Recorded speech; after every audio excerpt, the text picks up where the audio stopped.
طالبانو د هرات کرخ او ګذره ولسوالۍ نیولي. هیواد کې د طالبانو د پرمختګونو پر دوام له هرات ولایت څخه ورکړل شوي راپورونه وایي چې د دغه ولایت کرخ او ګذره ولسوالۍ د طالبانو لاسته لوېدلې دي.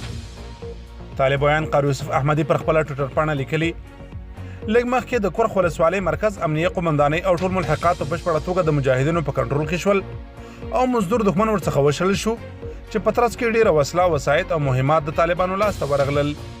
احمدي دغه راز په یو جلا ټویټ کې ویلي چې د هرات بله ولسوالۍ ګذره هم د دوی لاسته لوېدلې.